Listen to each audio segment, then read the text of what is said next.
Yung in-order ko, dumating na. So, itong in-order ko kasi na herbal is para dun sa uric acid ko. Kasi kapag tumataas yung uric acid ko, halos hindi ako makainga. Kasi meron akong ganito guys, naubusan lang ako. So, kasi nakakatulong siya sa akin sa uric acid, alam naman natin to. So, ito rin yung ginagawa ko talagang kape. Sa umaga, minsan sa gabi. So, buksan natin guys. So, ngayon na siya dumating.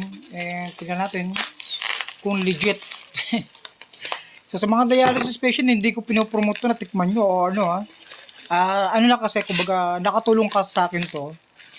Doon sa hirap talaga akong huminga dahil nga pag tumataas yung anxiety ko, acid, yan. So, ito siya guys, oh. So, maraming nakakaalam naman nito guys eh. Hindi naman iba na sa atin to.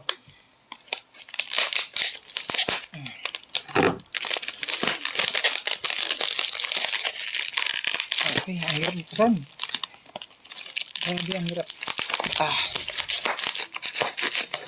Okay. Ito na siya guys. Wow. Maganda siya. Maganda yung pagka niya, repel. So, eto guys, ayan, turmeric powder.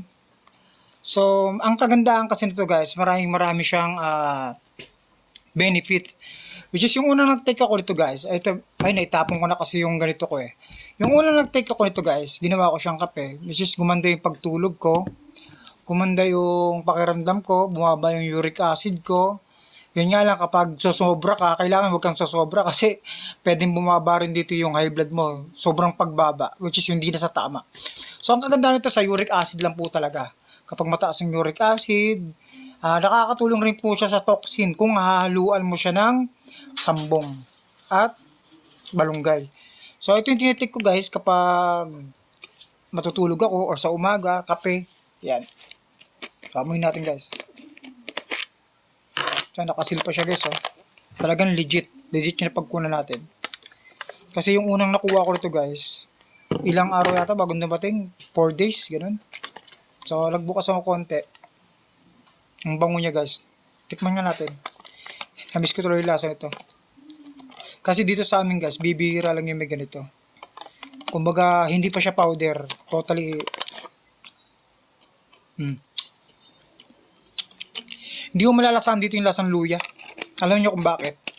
May mga kanya-kanya kasi ano to guys. Tawag dito. May mga kanya-kanyang flavor. So ito, turmeric ginger tea powder with ano to? Tawag dito, lemon. So meron din ako mga nabibili, turmeric powder, may halong ibang ano, pandan, may ganon. So ito naman lemon. So ayan siya guys, oh. So kapag naghahanap kayo yan guys, ayan, i-take mo lang dyan. Meron dyan sa, ilalagay ko dyan yung link guys kung saan ako nabili to. Napaka solid. So ayan. Try natin guys.